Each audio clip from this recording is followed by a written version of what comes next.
Good morning, committee members. We certainly have a full house. Bienvenue tout le monde.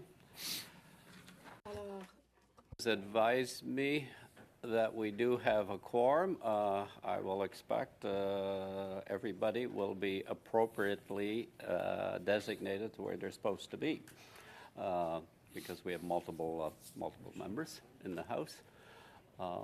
With that, those appearing online have been sound tested. Those that will be participating have been cleared that they're fine. Before we begin, I want to remind all members appearing today is to follow the procedure of only using the black headset. Keep it away from the microphone at the appropriate location to prevent hearing damage to the interpreters, and keep it face down. Today our meeting is taking place in a hybrid format. As you know, this is meeting number 113 of the House of Commons Standing Committee on Human Resources, Skills, Social Development and the Status of Persons with Disability. For those appearing virtually, as well as in the room, you have the choice of speaking in the official language of your choice. Interpretation services is available in the room using your headset. Virtually, please click on the globe icon at the bottom of your surface and choose the official language of your choice. If there's an interruption in translation services, please raise your hand and I will suspend while it is being clarified. As well, I want to remind all members, please direct your questions and comments through I, the chair, and wait until I recognize you by name. Pursuant to Standing Order 1082 and the motion adopted by the committee on February 26, 2024, the committee is commencing its study of the subject matter of Supplementary Estimate C for 2023-2024 and the main estimates for 2024-2025. I would like to welcome our witness, Minister Sean Fraser. Welcome, Mr. Minister. Attending with the Minister is Nadine LeBlanc, Interim Chief Financial Officer and Senior Vice President Policy, as well as Kelly Gillis, Deputy Minister, Office of Infrastructure Canada. Mr. Minister, you have 5 minutes to make opening comments, and then we will open the floor to questions. Thank you. Merci, Monsieur le Président. Thank you, Chair, dear colleagues, for inviting me here to discuss the very important issues. To discuss the estimates, although I understand there is a study on housing that the committee has undertaken, and of course we've recently released a national housing plan, and I'm happy to take questions on whichever of those issues you may deem appropriate. I'll spend a few moments going over the bones of the recently released housing plan to give you an idea of where we're coming from and what we're trying to achieve. There's 3 main things the housing plan seeks to accomplish. The first is to build more homes. The second is to make it easier to rent or to buy a home in this country. And the third is to ensure that those who cannot afford a home nevertheless have a roof over their head. Some of these measures will have a shorter-term impact. Others will take time to fully mature to realize the potential that we have as a country to solve the national housing crisis. Under the first pillar, to build more homes, there's a few key things we're seeking to do.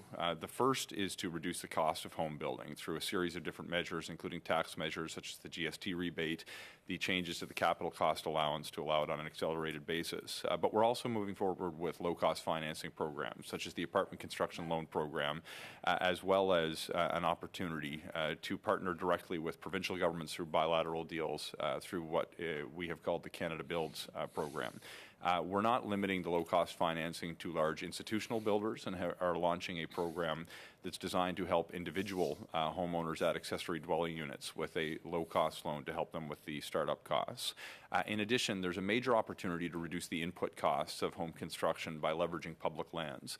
We are seeking to do something different by maintaining ownership of public lands and entering into long-term leases, which will protect the public interest in public lands. At the same time, we have an opportunity to further reduce the costs, both of construction and potentially for the person who lives in the homes that will be constructed at the end of the day. It's not enough, though, to reduce the cost of home building. We have to make it easier. We're working with different municipalities across Canada to help change their zoning and permitting practices through the Housing Accelerator Fund. We've got other different tools that we're using to negotiate improvements to the way that homes are built, including by addressing things like development cost charges through our infrastructure funding that supports housing enabling infrastructure such as water and wastewater. Similarly, we'll be negotiating deals with major metro regions across Canada to improve density near transit stations through our transit infrastructure funding. But even if we have a perfect suite of policies on cost reduction and on municipal zoning reform, we're going to run into another bottleneck, and that's the capacity of the Canadian economy to actually produce the homes we need. We intend to address this through a series of measures, including training supports for Canadian workers, including targeted immigration programs, and of course incentivizing the scale-up of home manufacturing facilities, building more homes and factories. We intend to do this by creating a pipeline of demand for the businesses that will be able to produce homes and factories, and by creating specific incentives to help with their scale-up. The second pillar of the fund is designed to help make it easier to rent or to buy a home in Canada. There's a series of measures to help protect renters, such as the Renters' Bill of Rights, which will require cooperation with provinces. But we also want to ensure that we have an opportunity for people to transition to home ownership if they choose. We intend to do this in a few key ways. The first is to help renters establish a credit score for those who face that as a particular bottleneck by allowing them to use their rental history to establish credit. But a bigger stumbling block for more people trying to get in the market is saving up for a down payment. We want to help by creating a tax-free opportunity for people to save money for that down payment, including through the adoption of the First Home Savings Account, which now has more than 750,000 Canadians that have signed up, and changes to the RRSP Home Buyers Plan that will make it easier for people to take advantage of a tax-free opportunity by scaling up the amount that they can put toward their home and extending the grace period during which they do not need to make repayments. We also want to help by reducing the monthly mortgage payment, and we've started by increasing the amortization period for new builds from 25 to 30 years, which will have a positive impact on the monthly bottom line for someone who enters into a mortgage over a longer term. This is a particularly useful opportunity for a younger first-time home buyer who will still be in their working life at the time the mortgage has completed. There's other measures that we want to move forward with to help free up stock that already exists, including measures targeting short-term rentals, including attacking the issue of mortgage fraud and a series of other measures. But it's not enough to simply deal with the housing market. We have to improve things for non-market housing in this country. Canada has about 4% of the homes in our country exist outside of the market. The OECD average is about 8. We need to do better. We are scaling up the investments in affordable housing for low-income families, including not just support for new builds, but an acquisition fund that will help more organically affordable housing that exists in the market be transferred to nonprofit actors so they are maintained at a level of affordability forever. There's additional funding to support communities who are seeking to support those who do not have a place to live through the Reaching Home program, and additional supports to help communities who are struggling with encampments to help transition people to durable housing solutions. Mr. Chair, there's much more to share, but I see that I'm out of time and happy to take what questions my colleagues may have. Merci. Thank you, Mr. Minister. We'll now begin with Mr. Aitchison for 6 minutes. Thank you, Mr. Chair, and thank you, Minister, for being here. Appreciate it. I'll get right into it. I wonder if you would agree that development charges, which you mentioned in your opening remarks, actually make houses more expensive, make homes more expensive. It's a tax. I do. Okay. The Housing Accelerator Fund, which I know is a signature policy of the government, is a $4 billion fund designed to speed up home approvals and get more homes built. Is there anything in those agreements within those cities about development charges and cities that increase development charges at the same time as receiving federal dollars? The development cost charges that we seek to address are dealt with through the Canada Housing Infrastructure Fund, not through the Housing Accelerator Fund. So in order to access the infrastructure supports, you won't be able to increase your development cost charges. That said, just a bit of nuance on the Housing Accelerator Fund. It's an outcomes-based program. We both get measures that you agree to implement, but you also have to produce the permits. So to the extent a community increases development cost charges, to a degree that doesn't allow them to meet the milestones baked into the agreement, they would jeopardize their funding under the agreement. So you would agree, though, that the housing crisis we have in this country is not just a supply crisis, but it's an affordability crisis. Yes, certainly. And so I guess my question would be then, why wouldn't this Housing Accelerator Fund also, include some kind of language in these agreements, which we've still yet to see, about the cost at the local level? Look, it's an interesting question. We want to have the right tool for each job. The Housing Accelerator Fund was targeting specific changes we wanted to see made around municipal zoning reform and the process of permitting so we could build faster. I agree with you that development cost charges create a real challenge on affordability. And what we're saying with the infrastructure programs we're putting in place, if you're going to benefit from federal money for the infrastructure, you can't also be increasing your development cost charges that goes towards building that infrastructure. So we've chosen unique tools for each of the problems that we're trying to solve for. And the Housing Accelerator Fund, in my view, is having a tremendously positive impact, but we're tackling the development cost charge issue through a different federal program. Let's take Ottawa, for example. They just proposed to increase their development charges by almost 30%. They've backed off a little bit. It's only going to 11%.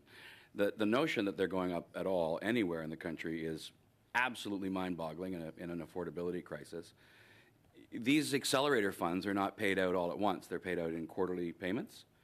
And from reading the staff reports of some of these, and we haven't seen the agreements, but reading the staff reports, it would appear as though you and your office have final say on whether they get their next payments and whether they, get each quarter. So Ottawa's already received $44 million, I guess. The next chunk will be another $44 million.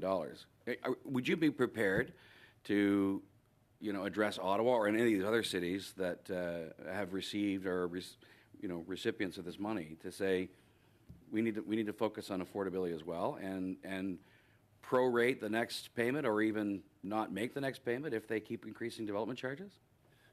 We would need, because development cost charges are being dealt with through a different fund, we would need to see them fail to meet their obligations under the binding agreement that we have with each city.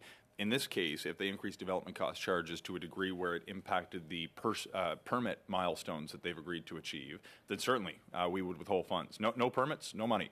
That's my approach to some of these conversations. However, if they increase the development cost charges, still implement the zoning reforms, continue to speed up the process of permitting and actually get the permits out the door, we're not saying we're not going to touch the development charge issue. We're saying we're going to use a different fund to tackle the development charge issue. So if they fail to produce the permits as a result of those changes they make, they would jeopardize their funding. Minister, here's my question, I guess. In an affordability crisis, I don't know why you wouldn't use all your funds to attack the affordability issue, to attack this. I mean, nobody makes more money on housing than governments. The average across the country is about 33% per unit. And I don't know how big your infrastructure fund is, but, your accelerator fund of $4 billion, why wouldn't you use that fund too? Well, look, it's interesting, and Scott, as you know, I've got an immense respect for you as you're one of my favorite colleagues on the other side of the aisle. I'd invite you to have this conversation with your leader. So my colleagues are offended by that, I think. And I like all of them. But truth be told, it's curious that I get these questions from the Conservative side when there's no such plan, releasing your housing plan that actually attacks the development cost charge issue. You were mayor in Huntsville, and you had a modest increase in development cost charges at the time as well. I used to fight development charge increases all the time as a municipal mayor, and we gave land away, and we waived fees and charges. And we're seeking to address the cost through a number of different measures. We can't just deal with it through one fund. We have to pull a number of different levers. We're trying to deal with it by reducing taxes, by putting low-cost financing programs forward, by putting public land on the table that we're going to be able to use to reduce the development costs by not selling it off to the highest bidder. On the Housing Accelerator Fund, we wanted to have a targeted approach to tackle very specific problems around municipal zoning, around the time for permitting. We do want to address the development cost charge Can I cut you off issue. there then and ask you another question about, do you think it's working then? If cities are increasing their development charges so much? City of Toronto just increased them 20%. In the city of Vaughan, it's $153,000. So the development cost charge issue through the Canada Housing Infrastructure Fund is a fund that we've just funded through the federal budget. If cities have made these increases, we put the date at April 2nd. If they don't abide by a freeze as of that date, they're going to jeopardize their eligibility to tap into these funds going forward. Separately, I do think the Housing Accelerator Fund has been effective, and we're starting to see in some of the cities that have had deals actually increase the rate of issuing permits. It's too early to tell the specific degree to which this is going to pan out, but the projections over the next decade from cities, not from the federal government, indicate a projected increase of 750,000 building permits over and above what was scheduled to be the case. And we're out of time. Thank you, Mr. Aitchison. Mr. Collins for 6 minutes. Thanks, Mr. Chair, and Minister, welcome. I'm going to pick up on where Mr. Aitchison left off in terms of the Accelerator Fund. The Leader of the Opposition was in Hamilton last week, and as part of his Make Canada Great Again tour, and he went down the nonsensical path of talking about gatekeepers and demonizing municipal councillors, municipal mayors, over the whole issue of their efforts to block housing development. And anyone who served for one budget cycle around a municipal council, and we have, I think, 3 mayors in attendance here today, a couple of former city councillors, knows that new assessment is the lifeblood of a municipality. It pays for the existing services and helps pay for new services that a municipality wants to provide. So it is counterintuitive for municipalities to block any kind of development, whether it's residential, commercial, or industrial. So this whole narrative in terms of gatekeepers and municipalities blocking and preventing us from building new housing supply is nonsensical. We, as part of the 2024 budget, topped up the Accelerator Fund to get at the whole issue of new housing supply and incenting changes at the municipal level. And there are a number of municipalities, Minister, as you know, who want to take part in that program. Langley is one of them. Sudbury, our colleague, is fighting hard to ensure her municipality gets her fair share. Can you share with the committee why it is important to work with municipalities rather than demonizing them for their efforts in terms of trying to build new assessment in their municipalities? Look, certainly, and some municipalities are better than others. And my sense is no one that I've met who serves on a municipal council says that they want to block housing. But you do see some of the attitudes that are reflected in certain districts at a given council table reveal themselves to be in an anti-housing position because they don't want to have an apartment in the community where they live. But my experience with the Housing Accelerator Fund has been illuminating because it's demonstrated to me that communities across Canada want to embrace the growth opportunity, but it comes with certain challenges. And having a federal incentive on the table makes it easier for them to address those challenges. What I was blown away by when we published the list of best practices that had emerged through the early applications that we assessed through the Housing Accelerator Fund was the degree to which communities were willing to increase their ambition when it came to doing the things that we know will produce more houses, including adopting 4 units as of right zoning, more density near public post-secondary institutions and transit stations, digital permitting processes that'll speed up the process. We started getting letters and phone calls from municipalities saying, what more can we do in order to give ourselves a chance to succeed in the Housing Accelerator Fund? And the cream rose to the top. There are other good applications from some of the communities that you've mentioned that may not have qualified because so many of the competitor communities decided we want to do even more. We have a $400 million top-up in the recent federal budget that's going to allow us to partner with additional municipalities, and we're going to work with those most ambitious cities. So from my perspective, although I have gotten in a few disagreements with municipalities across the country, overwhelmingly, my experience has been one of willing partners who want to do more but need help. We need to have different levels of government pulling in the same direction. And I find, although you may find yourself in a disagreement once in a while, if you don't have the conversation or you shut down the possibility of the conversation at the outset, you miss out on an opportunity to make a meaningful difference. I'll continue on the theme of working with other levels of government. I think we're all in agreement that it takes all 3 levels of government to get us out of the housing crisis. And I want to speak to the issue that you referenced earlier in terms of our relationship with the provinces. We have a reluctant partner in the province of Ontario. There are no affordable housing programs. In fact, there is no plan. The only part of the province's plan that's worked out, housing plan that's worked out, is a very successful Stag and Doe, as you know. And I would say that it's pretty hard to create funds like the Encampment Fund, like Canada Builds, like the Infrastructure Fund. They recently defaulted on their bilateral agreement with us. So can I ask, what is the plan in terms of dealing with a problem like Premier Ford in the province of Ontario when they've shown over the last number of years that they're really not interested in assisting? So Look, thanks for the question. I'm not here to demonize partners at any level of government. I want to find a way to work with them. I don't want to be engaged in public spats with people that we need to work with. But at the same time, I have a responsibility to use the authorities that have invested in me in a manner that Canadians would see as responsible. I actually think with Ontario, we have a unique opportunity to partner through the Canada Builds program. I think sincerely they want to build more homes. We have different perspectives when it comes to putting money behind affordable housing projects in some instances, which led to the default that you mentioned on the National Housing Strategy bilateral agreement. We initially saw a plan put forward that only demonstrated they would achieve 6% of the target that they'd agreed to. They went back to the drawing board, got to 28%. We offered a conditional acceptance on the basis that they would have to provide details on how they would achieve the target they agreed to, and that was a bridge too far for now. But we remain engaged with them, and I hope to find solutions. We're going to make sure that the money that we've budgeted for affordable housing in Ontario supports affordable housing in Ontario. Whether we do that in partnership with the province will depend on their willingness to come to the table as well. I like all of the people involved at a personal level. I want to work with them to find solutions. I think we have unique opportunities because it's not just the bilateral agreement. It's working with the province for infrastructure funding opportunities, for low-cost financing programs, for transit solutions. We can't dismiss partners at any level of government. We have to work together. But my hope and expectation is when we step up and put money on the table in an area that's traditionally been viewed as the responsibility of the provinces, we're saying we want to lead, we want to be a partner, but a true partnership involves more than one party. Madame Chabot pour 6 minutes. Merci, Monsieur le Président. Thank you, Chair. Thank you, Minister.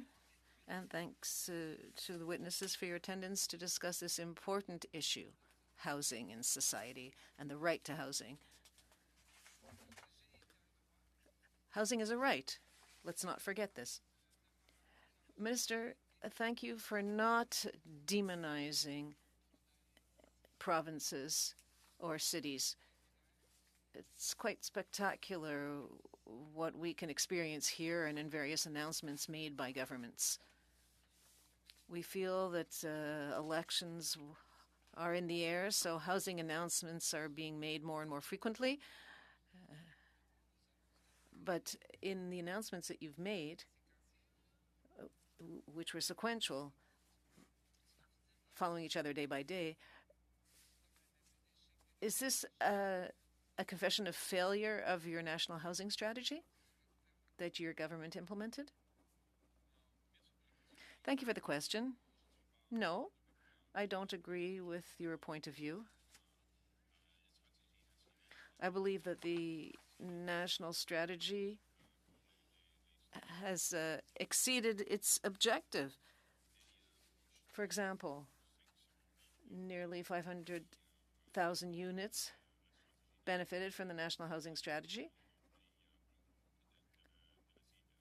That's higher than the target for affordable housing units.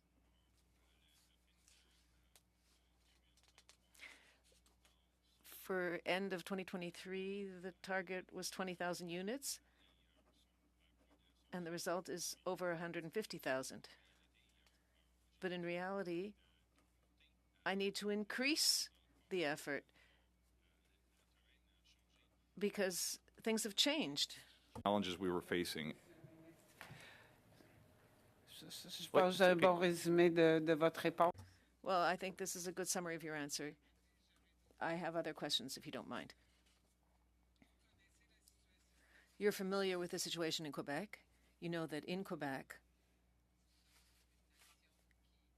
we are a nation with its own programs with an ecosystem so as to implement affordable housing and social housing measures. In Quebec, this is the only area where we have projects.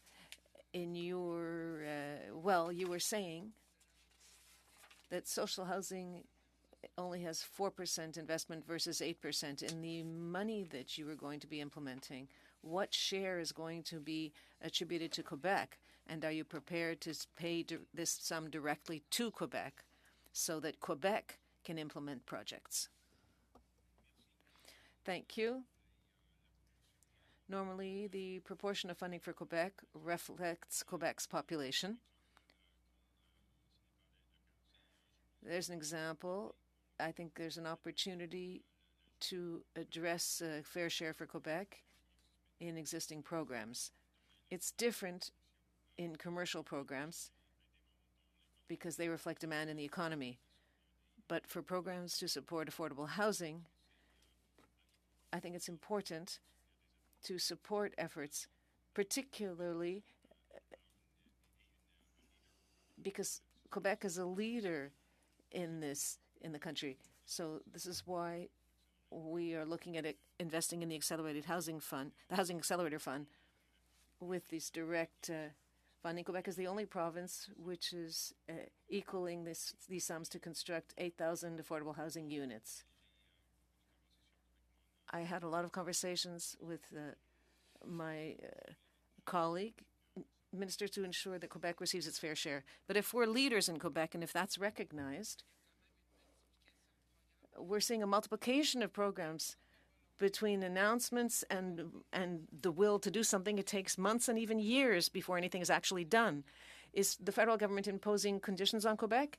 You know that we have a housing authority, we have infrastructure, we have an ecosystem.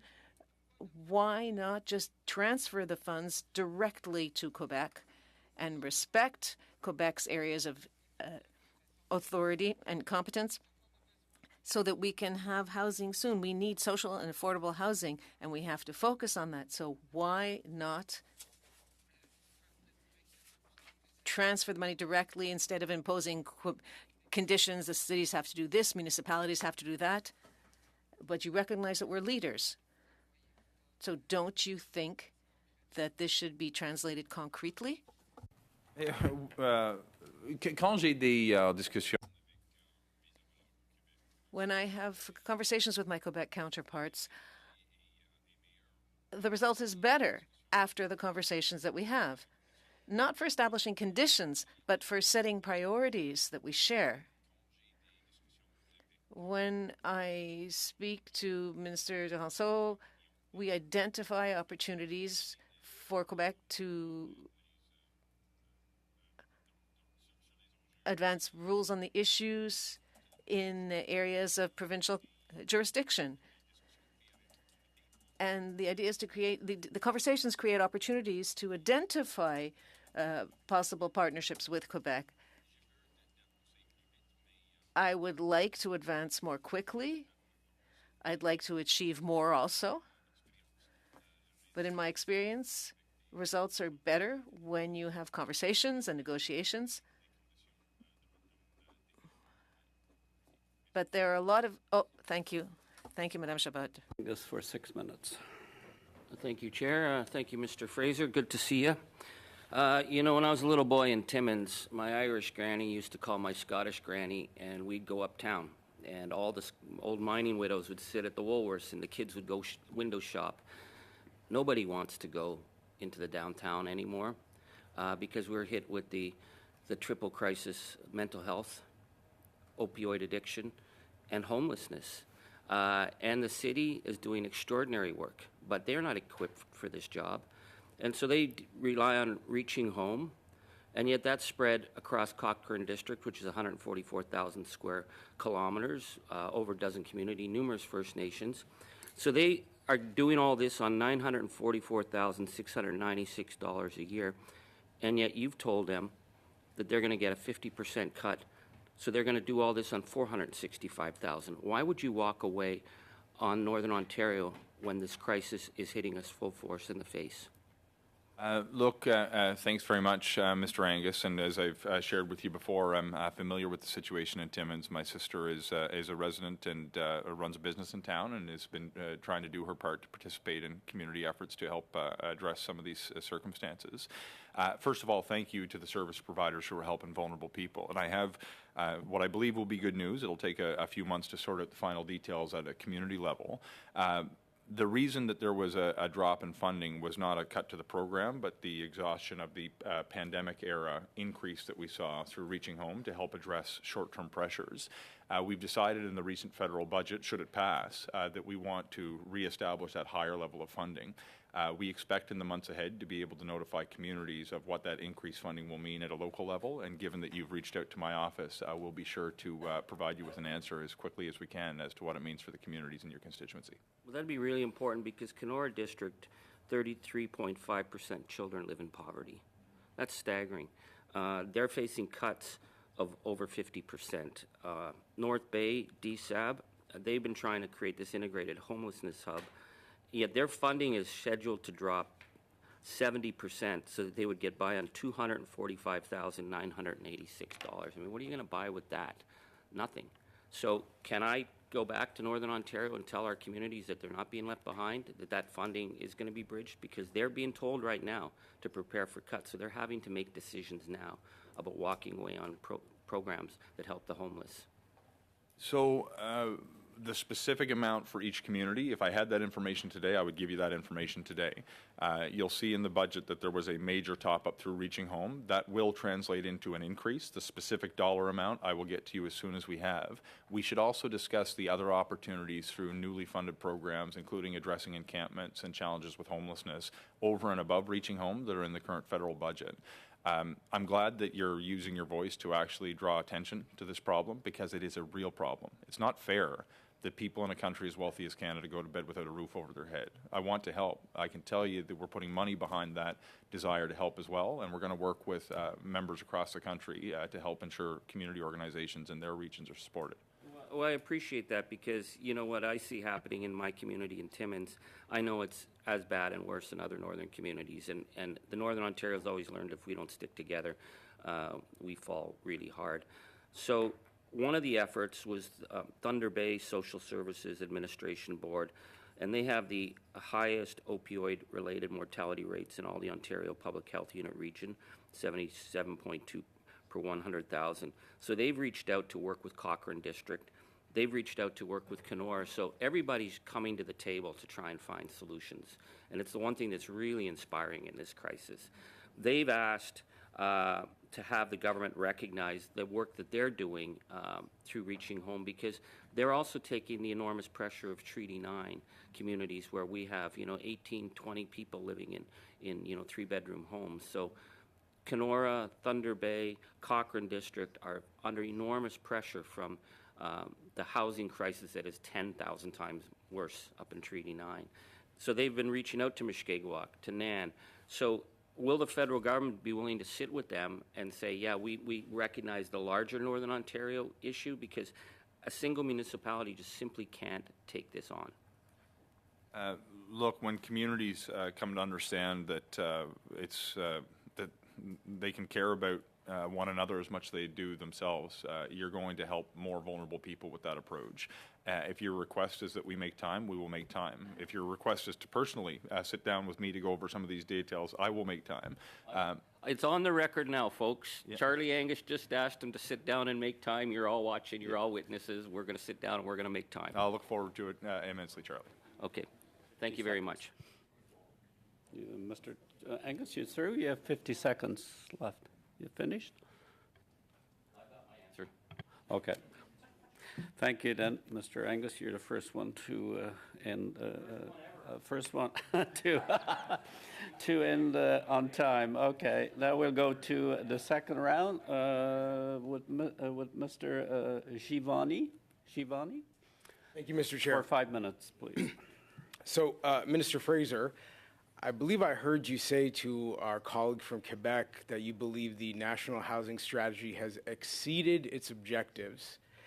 The Nanos Pocketbook Index that came out this week showed that young Canadians are at an all-time low in the history of the index in how they feel about their personal finances. Do you consider that exceeding your objectives?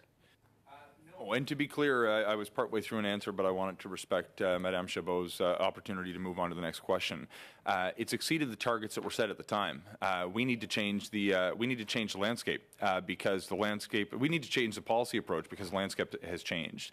When we launched the National Housing Strategy, it was focused disproportionately around affordable housing for low-income families back in 2017. The last few years, things have fundamentally shifted. Young people, middle-class families are feeling the affordability pinch. The housing shortage is impacting all of us, which is why we've seen such a rapid increase in the policy adoption baked into the National Housing Plan that we put out recently, because we understand that we need to do more and do differently. So would it be fair then to say that your government that promised affordable housing to young people in 2015 continues to promise it now, that perhaps your objectives have been wrong over the past 9 years, and young Canadians may be right to not believe your promises today? I'm not asking anyone to believe promises. I'm asking them to compare the plans that different folks are putting on the table. And there's no contest. We're the only party who's put forward a serious plan to address the national housing crisis, and those who work in the housing space are saying so. I do think that we needed to do more. Had we moved sooner, we would have been further along. But it was the first time in 30 years that the federal government had stepped back into the affordable housing space, and the National Housing Strategy was a positive development in that regard. But in particular, since 2021, the latter part of the pandemic and since, we've seen a lot of the housing stock built up. We've seen the supply has been exhausted, and the cost of building with inflationary pressures has increased the cost of building, which has a negative impact on the pace of building. So we need to do more. I'm not going to look anybody in the eye and tell them things are perfect when it comes to housing. I'm going to be the first to say, I know we need to do more, but then I'm going to be the person who actually goes and does it. Well, as you say you want to do more, I'd like to draw your attention to an example from the Edmonton area, a young man named Harley, who I think is an example similar to many young people I hear from and many of our colleagues hear from, who explained that he did everything right, everything he was asked to do. He worked hard, he went to school, he got a high-paying job. Now he wants to move into a bigger place, and rent has become so high that he says, and I quote, "If I move into a nicer place, it's basically like I'm working a minimum wage job. I'm just trying to make ends meet." Where does Harley fit into you exceeding your objectives? Harley is the kind of a person that was in mind when we developed the National Housing Plan. I'll be the first to say, although we may have exceeded the objectives that we've set in terms of number of units at the outset of the National Housing Strategy, we now need to do more because the circumstances have changed, and Harley's not the only person in that situation. Harley fits into our plan to help build more homes by accelerating the pace of home building, by reducing the cost of building, making it easier to build more homes. Harley fits into our plan when we're looking at helping people transition into home ownership. Harley fits into our plan when we look at the Renters' Bill of Rights that we're putting forward. There's a number of different... Would it be fair to say, though, that Harley has every good reason to be concerned, perhaps hearing you speak, because under your government, mortgage payments have doubled, rent payments have doubled, and yet you seem to be having a very different tone and message when you talk about housing in this country than what a lot of young people... When I hear young people speak, I hear words like stuck, trapped, unfair, and you're out here saying you're exceeding objectives. That seems very tone deaf to what's going on. So, to be clear, I don't think that there has been enough done on housing and we need to do more. I'm not trying to say because we exceeded a target that was established in 2017 that all problems are solved, and I don't want to be misinterpreted in that regard. We need to do more, and I find it ironic when I hear some of these arguments being advanced by the Conservative side when you don't have measures in your plan to increase the pace of home building. Forgive me if you have frustrations with what you regard to be our party's position, but I think young people across this country are rightly frustrated that we were promised affordable housing in 2015 when you first got elected. It's 9 years later, and the promises that you're making are identical, while things have only gotten worse. With respect, the policies that we're committing to are not identical. This is, as many observers will tell you, the most ambitious housing plan in half a century that Canada has seen. This is a different and more substantive plan that was put out in 2017 because we've seen in the last few years affordability challenges mount at an extraordinary pace. We want to do more to address this changing landscape. That's why we have significantly more tax measures to increase the pace of home building. building. It's why we're working with municipalities to reduce barriers to building. It's why we're putting measures on table to help young people get into the market if they want to become owners, and to help build more rental stock to bring the price down if they want to remain renters. There are unique challenges that exist today that are different fundamentally than existed even 3 years ago, not just 9 years ago, and we need to continue to adapt and increase our ambition if we're going to meet the needs of young people today. I'm not asking them just to believe our words. I'm asking them to look at our plan and to see themselves in it. Thank you, Mr. Giovanni. Mr. Long for 5 minutes. Thank you, Mr. Chair. Good morning to my colleagues. And Minister, thank you so much for coming. I certainly want to thank you personally for your leadership and the programs that have come to my beautiful riding of St. John Rothsay, whether it's through the Housing Accelerator Fund, the Co-Investment Fund, the Rapid Housing Initiative. All of those programs, all of those federal programs are making a major difference in my riding. And just let me say this, Minister, it does puzzle me when we look at the Conservatives and how critical they are with really a lack of a plan to address this issue, that they just don't put a plan forward. And I mean, there's half-hearted measures. The leader of the Conservative Party just wants to fight with municipalities. And I'd like to ask you, I mean, obviously the leader of the Conservative Party, in my opinion, has been hiding his plan and delaying debate on his private member's bill. So, you know, if his plan is so great, why doesn't the Conservative leader just share his plan with Canadians? Thank you.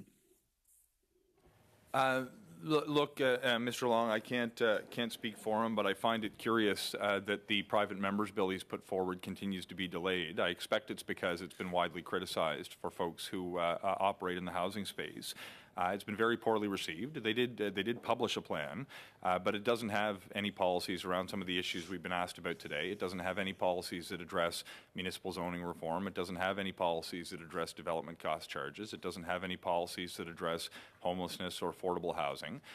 What it actually does is very curious. It increases taxes on new rental construction by putting the GST back on units. When you look at the proposed super fund, it represents a nearly 98% cut to funding to support municipalities to increase their targets. It only applies in 22 communities across Canada, none of which in my region would benefit. I look at some of the members represented here, that their plan specifically excludes some represented by the Conservative members here. It's including Muskoka, including Durham, including Kelowna. They don't benefit from the Conservative plan. We see that it's got some bizarre policies around a NIMBY snitch line to hire a lot of public servants to answer the phone if somebody doesn't like their neighbor's housing policies. When it comes to public land, it has a plan to sell off 6,000 properties to the highest bidder with no control for affordability that will forever release them from public ownership. I expect, because the plan is going to have a severe negative impact on home building in Canada, that's likely the reason that Mr. Poilievre won't bring it forward in the House of Commons for debate. Thank you for that. And I just want to pivot to there's an article actually in CBC this morning that came out, and I'll just read the title. It says, "Housing starts in New Brunswick, lagging further behind maritime neighbors in early 2024. And, you know, I'm going to quote you here from about 5 minutes ago. You said true partnership includes more than one party. And, you know, true leadership is actually coming forth with programs. And I find it curious that, you know, last September, we dropped the GST on new rental builds, and provinces like Nova Scotia, provinces like Prince Edward Island, dropped their part of that tax also. And the stats show that in the last 3 months, Nova Scotia and Prince Edward Island have had triple the new apartment starts. And, you know, New Brunswick says they can't afford it. I would argue they can't afford not to do it. So, you know, again, it's frustrating to me when we all know that really housing is provincial jurisdiction. We've shown tremendous leadership in acknowledging there's a massive problem and coming forth with programs. But, Minister, I wonder if you could comment on New Brunswick and Premier Higgs not dropping their share of the tax, and we can see straight up the impact that's having. Thank you. Thanks, Mr. Long, for the question. Starts may be up in New Brunswick, but they're not increasing at the same rate as other provinces that have made those measures. The assessment of the first 3 months in Nova Scotia, for example, shows that in the first quarter there's been more than 2,100 housing starts compared to, I think it was 837 last year. It's blown by the all-time record, and some of the analysis I've reviewed attributes that to both the federal and provincial decision to remove the GST on new apartment construction in my home province. We've seen significant increases in other provinces that have either previously made similar decisions around GST. I saw Minister Nixon in Alberta a few years ago, mentioned over the past few years, past 3 years, there's been more housing starts in his province than the previous 15 combined. So working together, leveraging one another's opportunities to build on the work that we can each do will allow us to accomplish a far greater level of home building. Thank you for that. Last question for you. Mr. Long, you're well over 5. Thank you, Mr. Minister. Thanks, Sean. Madame Chabot, pour 2 minutes et 30. Merci, Monsieur le Président. Thank you, Chair. Given the crisis of homelessness and the encampments, I think unfortunately we're seeing a lot of media coverage of this and editorials. You announced $1 billion in your budget for your Reaching Home and homelessness programs. Most sums will begin in 2026, 2027. Last year, that program, Reaching Home, was cut by 3%. In my riding, in the Thérèse de Blainville MRC, the main organization fighting homelessness, saw a 13% cut from their budget by that program. So here's my question. Considering that 80% of the funds will be in 2026, 2027, how are you going to act on Reaching Home? Is this money going to reestablish the funding that had been targeted by the program? The goal is to reestablish a stable level of funding that communities had experienced when they had the higher pandemic level funding. Community to community, we will have to, because those decisions have not been finally made, I hesitate to broadcast what it may mean for an individual community. But as I offered with Mr. Angus, I'd be happy to, as soon as possible, provide information about the specific communities when it's available. But just for clarity, the reason that you've seen a drop was not a decision to cut the program. It was the end of the increased level of spending during the pandemic to address certain public health related challenges that a lot of service providers were facing. We've decided to put more money into the program because the problem has worsened in a lot of communities, and we want the ability of communities to have predictable funding over the next few years to be stable and to allow them to provide a higher level of service. Vous avez aussi annoncé 250. You also announced $250 million, I believe, over 2 years for the encampments, with a condition that provinces and territories invest the same sums.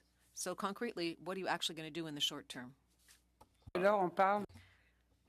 Because there are major investments in the budget, but what's the fair share? And how can we speed things up to resolve crises? That's the question I'm wondering about. Pour le Québec, For Quebec, I would like to advance funds that reflect Quebec's population. I want to obtain benefits when the provinces equal the investments. At the same time, it's important to advance other programs to support affordable housing and to address homelessness in communities to support the most vulnerable people. But I've had conversations recently with Minister Duranceau to discuss opportunities for collaboration with Quebec, and I think that we have an opportunity in the short term to come to significant agreements. Thank you, Madame Chabot. Half minutes. Chair, We have huge opportunities right now in Northern Ontario. The mines are booming. We have a lot of interest in immigration, and what's stopping us is housing. We need fourplexes. We need co-op housing. We need seniors residents. We need enormous amounts of urban First Nation housing. And yet, for example, in the city of Timmins, Mario Cortellucci and the Montemonero group just don't seem to want to come north because they can get everything they want from Doug the Grifter in the Greenbelt. So how do communities like Timmins partner with the federal government to get these housing projects off the ground? Because they're ready to go, and it's holding our economy back. There's a number of different ways. It depends on which kind of housing projects you want to talk about. So we have low-cost financing opportunities that could apply in Timmins as they could in Toronto, but that's driven by the market. So there will be decisions by private sector developers who may want to take that low-cost financing opportunity. There may be opportunities to negotiate a bilateral agreement with the province that could discuss the importance of workforce housing in strategically important locations, as I would suggest Northern Ontario certainly is. When you look for affordable housing opportunities, we have the chance to work directly with service providers or nonprofits who can apply directly through the Affordable Housing Fund, for example. I don't want to just rhyme off 100 programs for you, but there's many opportunities. I guess the concern is the private sector hasn't done the job, and they're not going to do the job. And that's been clear ever since Paul Martin promised they were going to do the job, and that's why we're in the crisis we're in. But at the same time, Doug Ford, he hit only 19% of the targets. He claimed that built houses that were already built should be counted as new. It's ridiculous. This man is failing our region in a dramatic way.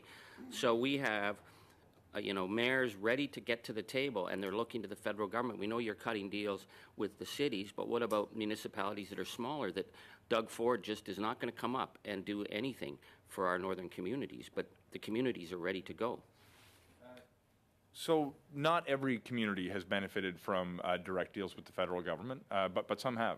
Thunder Bay, there's Indigenous communities in the region that have benefited. There's additional money that we budgeted through the Housing Accelerator Fund that I think presents opportunities for potentially fast-growing, economically important cities and communities in Northern Ontario that could benefit as well. Now, the analysis is not complete, so I don't want to promise an outcome before the analysis has been conducted, but we do have opportunities to directly engage with cities in Northern Ontario. In addition, there's a unique opportunity as we negotiate potential bilateral agreements with provincial governments to look about regional fairness. I think it's important to me, coming from a part of Nova Scotia my whole life that exists outside of Halifax, that tended not to get the same public investment that our largest urban centre got. Now, I think fast-growing urban centres like Halifax deserve attention, but so do smaller communities because people live there too, and they deserve to be treated fairly. Thank you, Mr. Angus. I'm now going to use my prerogative as chair, unless somebody overrules me, to allocate a few minutes that we have left in this round, with 3 minutes to the official opposition, and I will give a question, 2 minutes, to Mr. Morris, unless I'm overruled by the committee. I'm not hearing anything, so Mr. Berthaud pour 3 minutes. Monsieur? You have 3 minutes. Thank you. Mr. Fraser, July 1st is an important date in Quebec. Do you know why?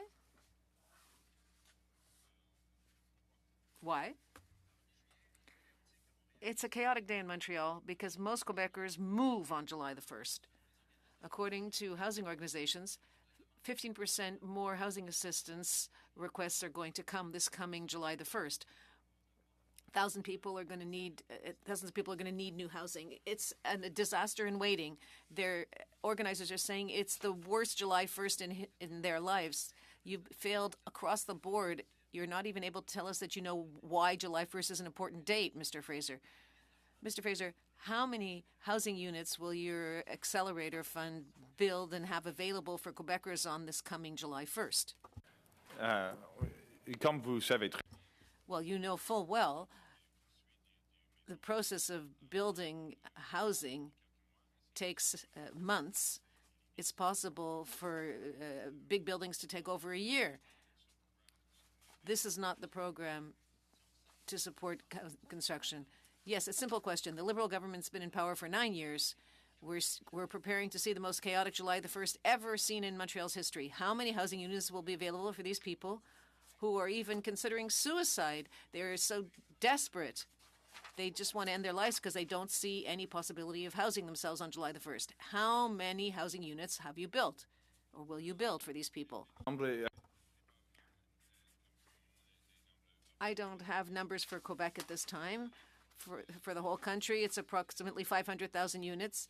You've asked a question. If you don't let me answer the question, the interpreter cannot interpret two people at once. Problem, one speak at a time, and direct the questions through I, the chair, Monsieur. Mr. Fraser, to answer, Monsieur le Président, je laisse mon temps à Madame Gray. Je n'ai pas eu de réponse. I did not receive an answer, so I will cede my time to Ms. Gray. Okay, I'll give the minister a chance to respond, then I'll go to Ms. Gray. Okay. Minister. Pour tout notre pays, le nombre.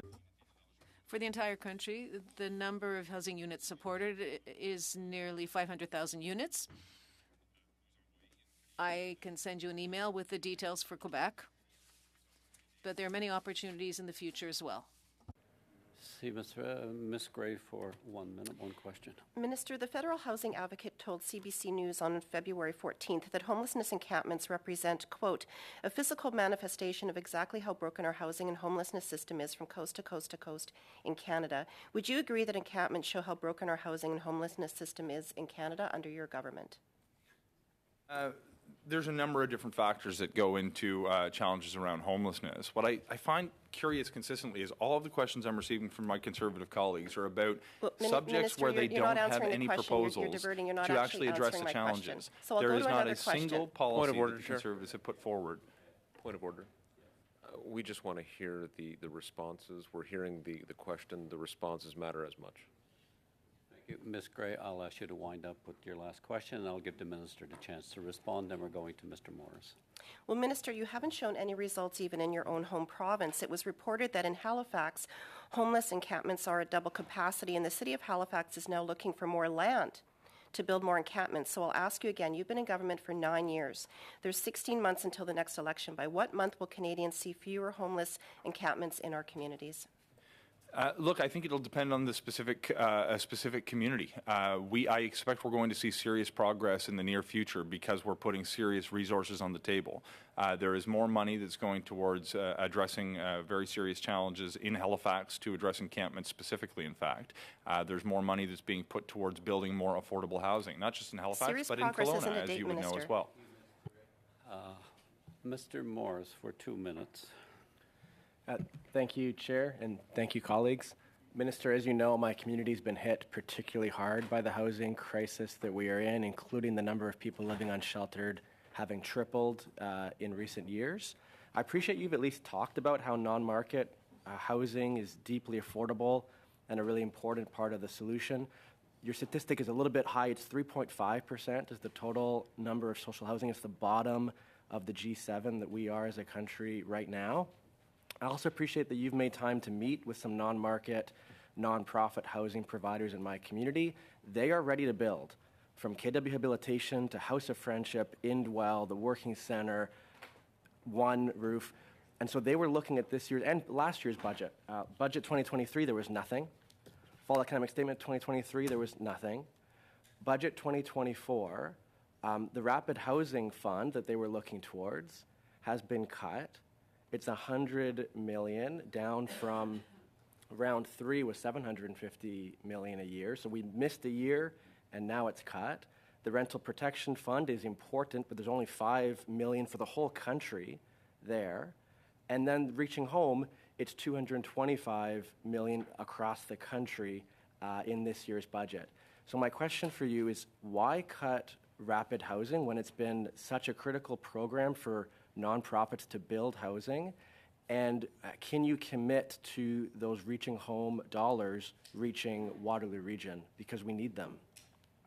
Look, thanks very much. And I would just disagree with your characterization of some of these cuts. With rapid housing, for example, there was the end of one program, and we haven't just gotten rid of it. We have now put more money into non-market housing through the Affordable Housing Fund, which includes a rapid housing stream.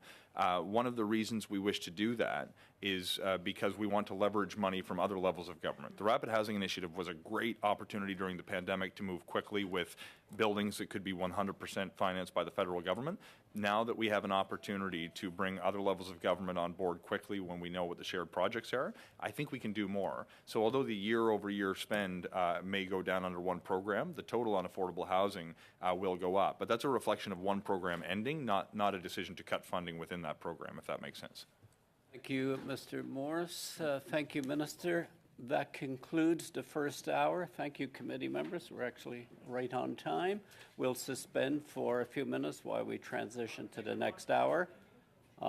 With that, committee is suspended for a couple of moments while we transition.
Committee members, we will resume the second hour of the meeting this morning by welcoming Minister Sudds, Minister of Families, Children and Social Development.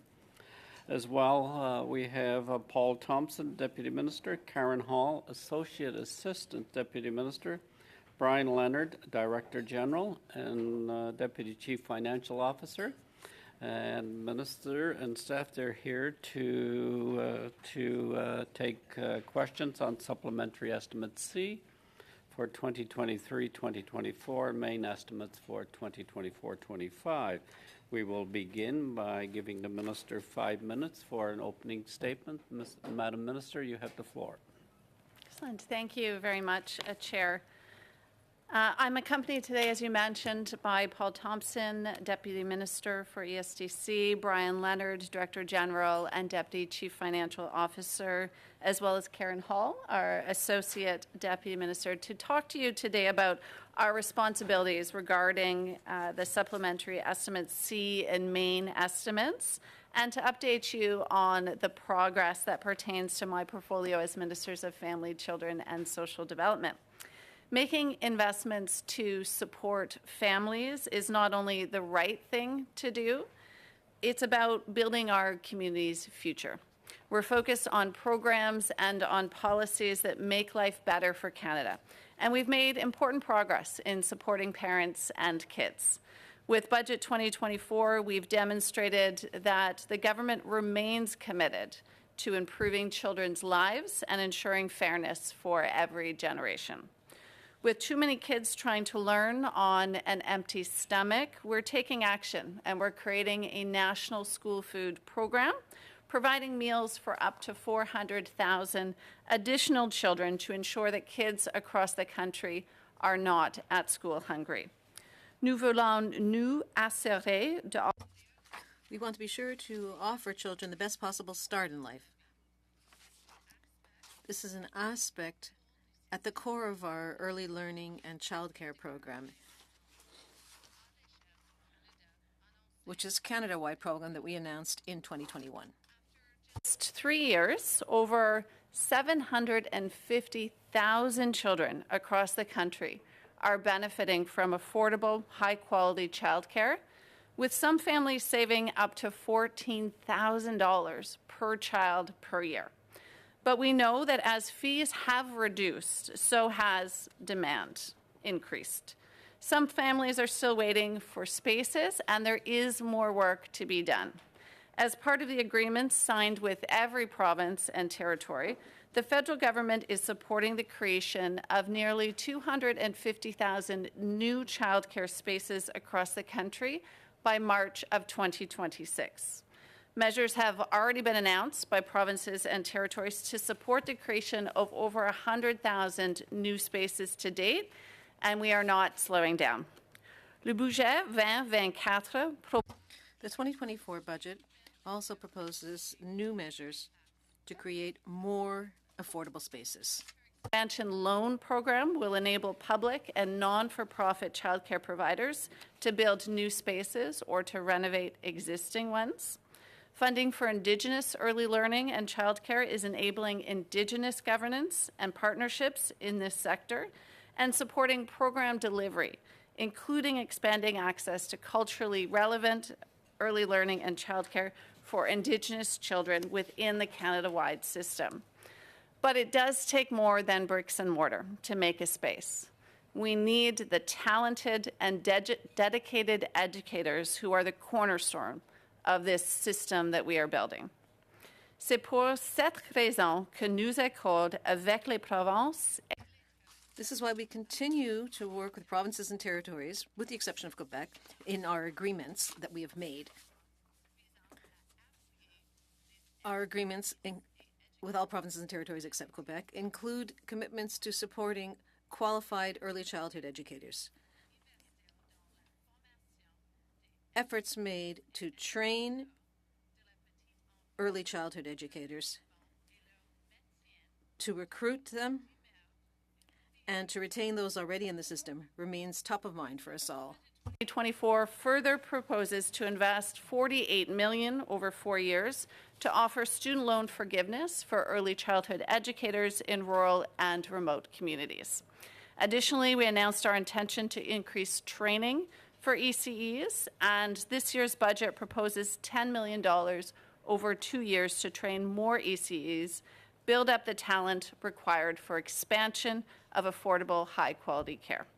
This is in addition to nearly $64.2 million being invested to support early learning and childcare initiatives through Supplementary Estimates C as part of the federal government's Action Plan for Official Languages 2023 to 2028, and it will help improve access for high-quality childcare for children and their families in Francophone minority communities across the country. Investing in our kids is a no-brainer. It's good for kids, it's good for parents, and it's good for the economy. These investments are meaningful investments for Canadian families, and we will continue to be there to support Canadian parents and give kids the best possible start in life. Thank you very much, and I look forward to your questions. Merci, Madame. Madame Ferrari, for 6 minutes to begin. Thank you, Mr. Chair. Thank you, Minister, for being here. Minister, Lisa Bedeau, she runs 10 daycares in Nova Scotia. I think she could add 100 to 200 spaces. Now, you've pointed out we have a significant gap across the country of people not being able to access childcare. And she said here, and I quote, "When I met with her being you, Minister, in February, she was clear to say that Nova Scotia has never asked to have the terms of the agreement changed," almost implying that Minister Drouin, who's the minister in Nova Scotia, should ask to include private operators to expand, only to have her request denied. And so we know, Minister, that they did write a letter to you, and you are on the record saying, you know, if the provinces would be more flexible, or if they come and ask, I will work with them. And we have that here. And the minister has said from Nova Scotia, she indicated that the federal government has no appetite to renegotiate the agreements. So you have entrepreneurs, female entrepreneurs, willing and able to increase access to quality, affordable childcare, and you're shutting them down. Why? I would actually wholeheartedly agree with that premise, respectfully. The childcare workforce across this country is 96% female. You said you'd agree with it wholeheartedly? I disagree with it Okay, wholeheartedly. You said agree. I disagree with that premise wholeheartedly in that, first of all, the workforce is 96% Ms. Limited, and it female. is my time, Minister. So you're disagreeing that the province has come to you, asked for help. You have these private operators, and just for the record, Minister, this is your Liberal MP colleague, Cody Bloy from Kings Hans, who wrote a email April 22nd, 2024. I am receiving considerable number of calls from families who are unable to find a childcare space in their local area. Minister, when I look at the expansion projects across the province, we have tremendous privately incorporated operators alongside not-for-profit organizations already playing a crucial role in service delivery. He says, I am supportive of the concept of having more participation from the private sector. So why are you not listening to your own Liberal colleagues, the operators who are primarily female? You're taking away choice. You are actively destroying these women's lives. They are closing down across this country, and you're saying that's not true. They've come to you and pleaded. They're not asking for more money. They're asking for you to be flexible in the agreement, and you've said no. Why are you not listening to anyone? You've asked a lot of questions, but haven't It's one given question. me... Why are you not listening to anyone? There's about 5 there. But having said that, you are professing that we are ruining women's lives. You are. Absolutely the contrary. I speak to women across this country every day who are families benefiting. can access this May I program. answer the question? 1 in 3. May I answer the question? Please, a moment. The questions must be directed through I, the chair. I would remind you, Madam Minister, you have the floor. Thank you, Chair. As I said, there's a lot of questions there. I'll do my best to touch on all of them if given the opportunity. It's one question, Minister, if you could just answer that one question. Why are you not negotiating the agreements when asked? You've said in your statement that you're about fairness. This is fairness for everybody. It's including all people. Absolutely fairness for everybody. So why are you not including them? As we build this national system, it's just a question why. We have seen whole. If she would just answer the why question, that is it. Opportunity to answer it then, Madam Minister. Thank you very much, Chair. As I was saying, this system, this national system we're building, so far we've seen 750,000 children and families across this country benefiting. Who's benefiting? Obviously the children, but also the parents. And I would argue predominantly the women who, as we have seen in the data, are increasingly being able to re-enter the workforce. Not only that, but Mr. as Chair, was pointed out, I just need to point the at this. majority. It is my time, Mr. Chair. Point of order. It is, so she's not answering the question, and it is my time. Parents are giving up their jobs as hundreds remain stuck. Ms. Ferrari, please. BC mother Ms. says lack of Ferrari, childcare could leave Ms. her Ferrari, homeless. I have a point of order. So, as in the first session, but particularly here, we need to hear the answers. The questions matter as much as the answers. Thank so you, can we Mr. hear the answers? And again, I'll remind all members, you direct your questions through I, the chair. If you fail to do it, I'll move on to the next questioner. Ms. Ferrari? Point of order, Through Chair. you, Mr. Chair. Point of order. This is, I think, the first time I've been at your committee. So when the chair is speaking, do other people have to stop talking? Is that your rule? Yes. Okay, because you were speaking, but Ms. Ferrari continued. So I just encourage you to, so that we can actually hear what's happening. Thank you, Mr. Angus, for reminding. I will go to Ms. Ferrari to conclude her question, then I'll give the minister the opportunity to respond. Ms. Ferrari? Thank you, Mr. Chair. And yes, I am being assertive and fairly aggressive here because you have families, parents are giving up their jobs as hundreds remain stuck on daycare waitlists in Newfoundland. BC mother says lack of childcare could leave her homeless. These are the articles in 3 days that I have. Families are in chaos and distress through you, Mr. Chair. So I will ask one last time, and I just want an answer, Minister, on behalf of the parents and families that you say you represent and you want to offer fairness. These operators are closing down. Please, with all due respect, answer them directly. Why are you not allowing provinces who are asking you in desperation, your own Liberal MPs, who say, I want you to include private operators? Why are you not doing that? Thank you, Ms. Ferrari. Madam Minister, I'll give you the opportunity to respond. Thank you very much, Chair. The agreements that were negotiated with every province and territory are intended to build a public system in which, as I mentioned, 750,000 families are benefiting from to date. And by the time these agreements finish in 2026, we'll have seen 250,000 new spaces created. At no point in history have we ever seen the expansion or the creation of spaces at this scale.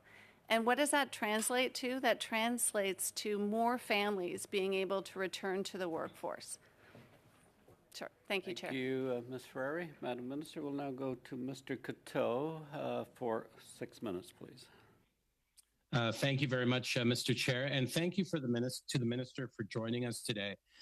Minister, I want to start by saying congratulations. You know, the child care plan in my home province of Ontario, but across this country is really revolutionary. And it's taken decades of talk from many different governments to get to this point. And this, you know, you're the minister responsible for a file that's really changing lives in this country. So I want to say thank you and congratulations. In my home province of Ontario, there has been some challenges.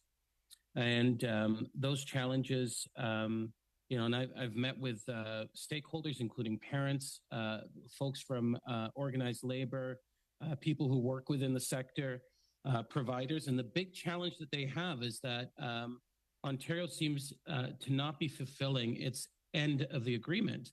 And in fact, I read an article back in February that talked about how from when the Ford government took power to now, there's $85 million less being spent on childcare from that very government.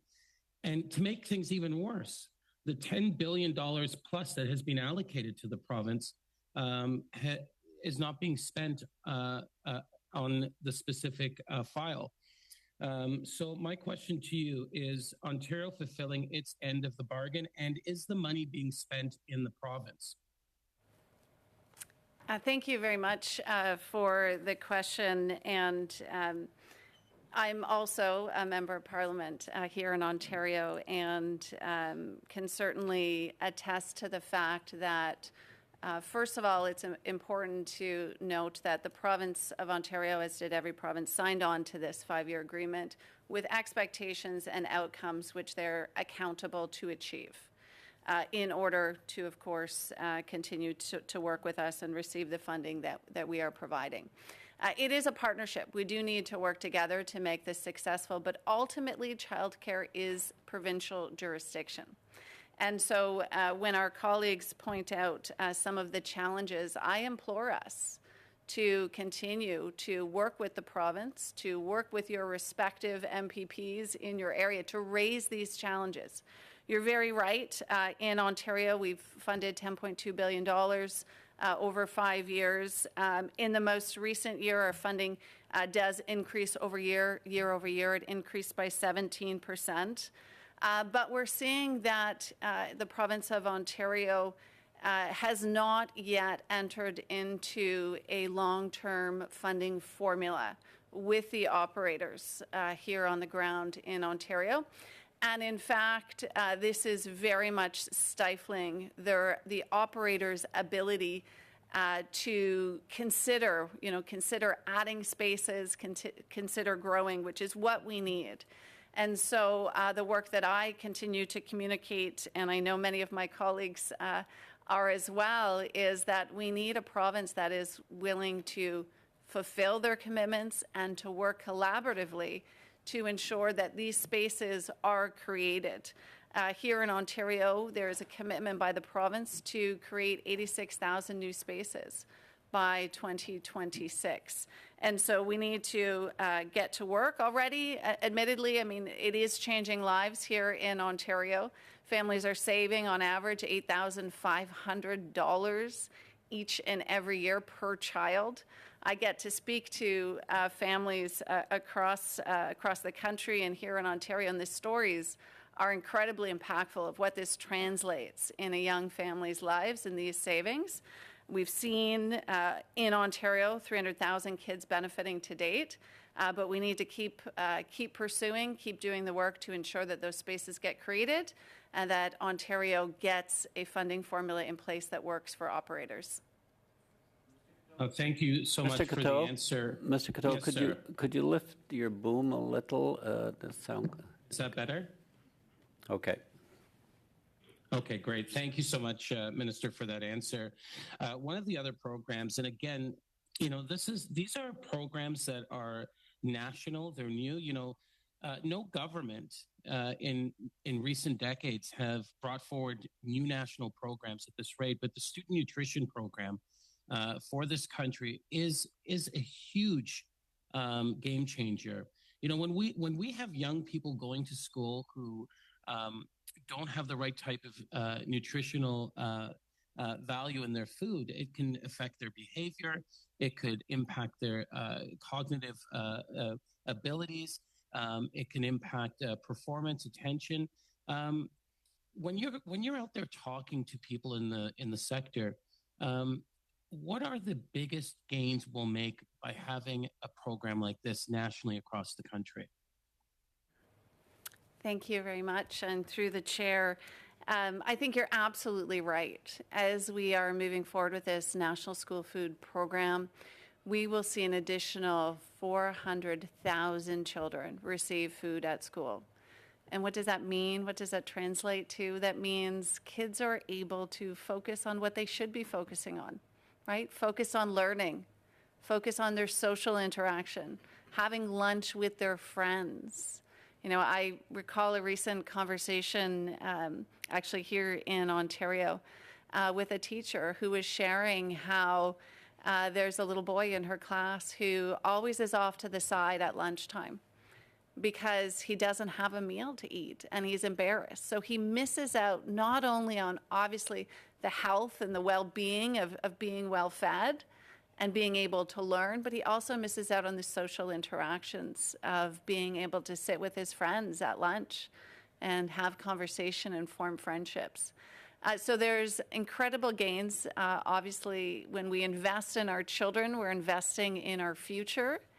And the National School Food Program is poised to ensure our kids are set up for success. Thank you, Mr. Coteau. Thank you, Minister. Madam Minister, your time is up. Madame Chabot pour 6 minutes.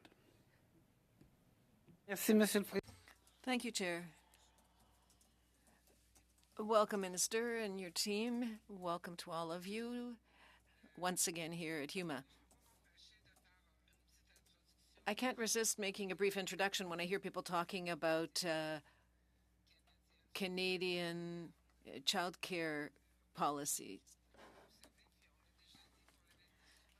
As you know, we've said this and we've said it many times in the House. It's a societal choice.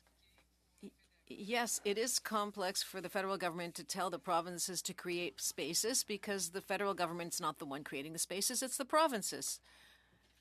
It's up to the provinces, as is training of educators and the ratios and whether it should be public or private.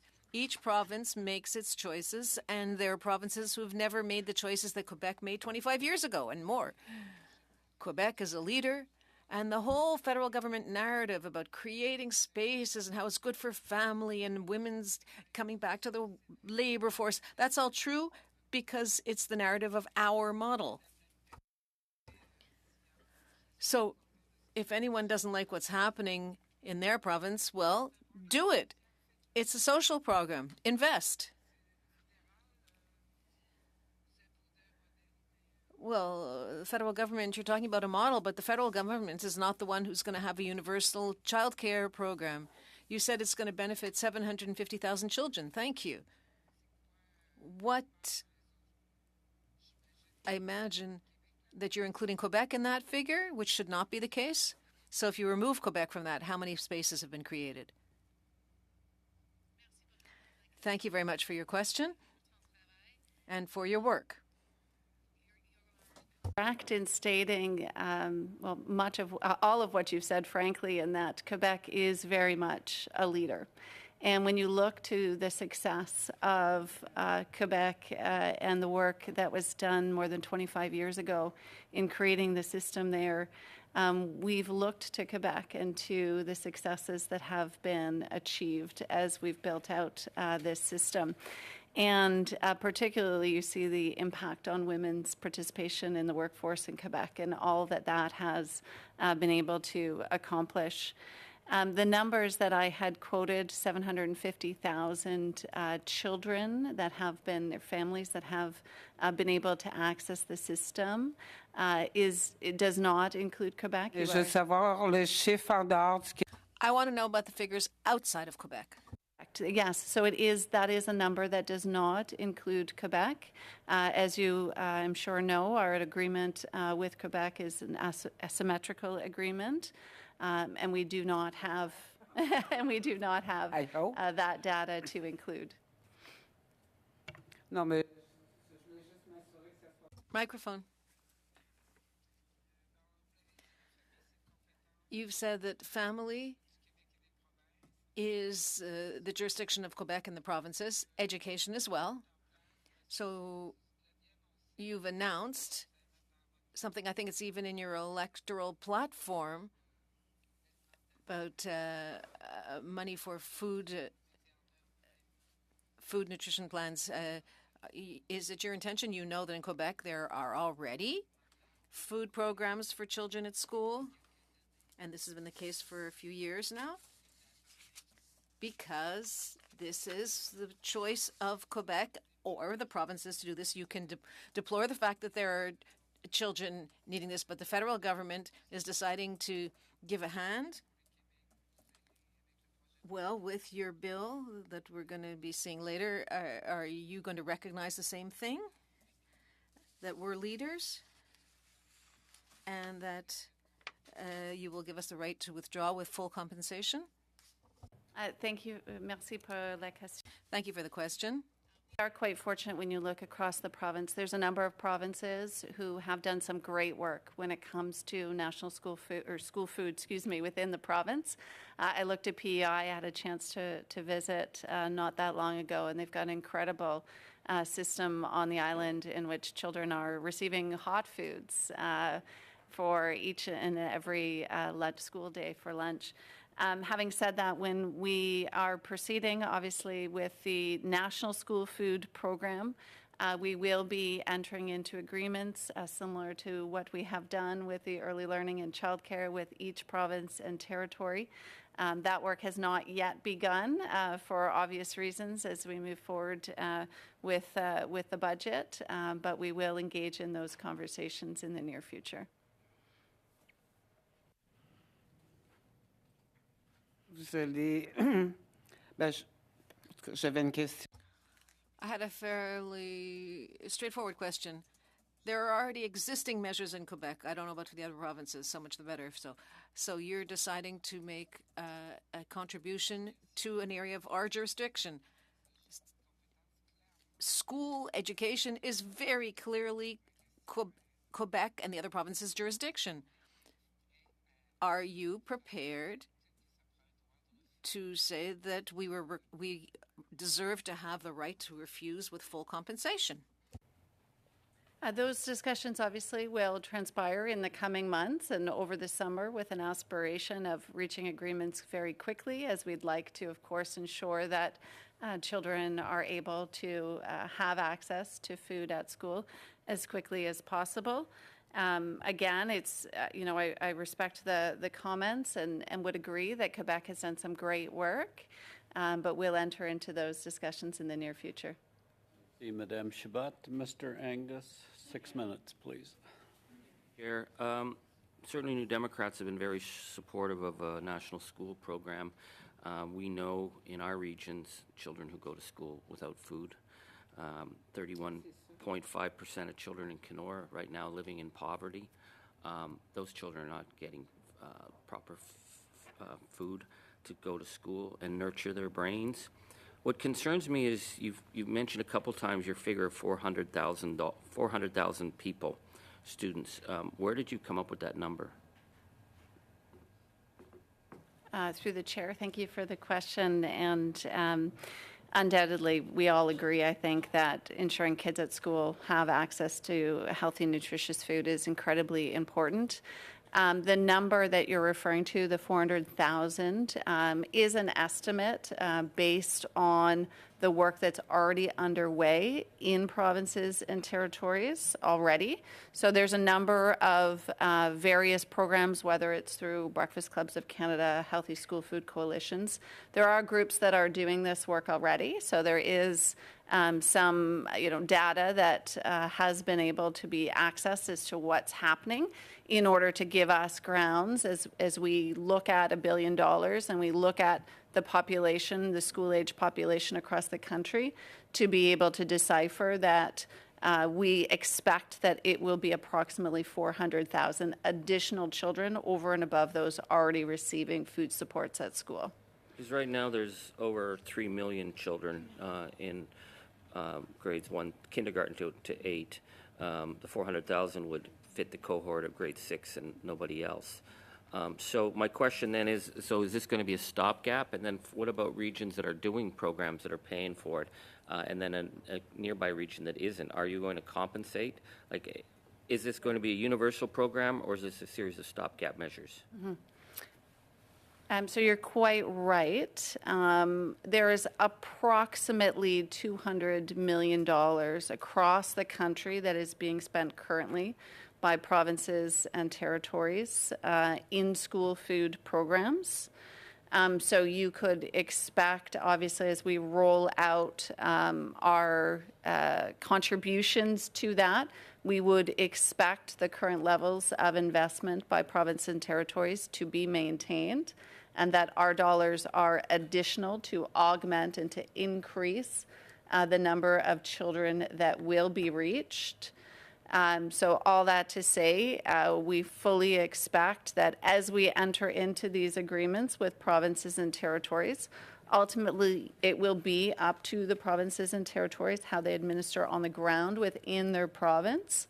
But we will be moving forward with a policy that's informed by consultations that happened over the last few years, and then, of course, negotiating those agreements with respect to the financial contributions as well. Thank you for that.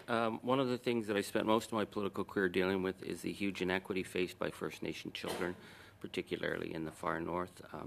Our greatest resource in this country isn't oil, and it's not gold, and it's not copper. It's this generation of Indigenous children, and they've been failed at every single level.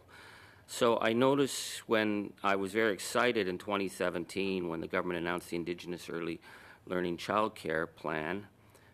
Yet we waited 5 years. In 2022, they announced the framework. I mean, 5 years is an enormous time in the life of a child. And now the communities I'm talking to are still waiting. So why is this delay in place in communities where these children have greater needs, I would argue, than pretty much any other section of the country in terms of childhood education and opportunity? Through the chair, thank you very much for that question. I can address the piece about the moving forward piece, because obviously the National School Food Program is inclusive, and we are working.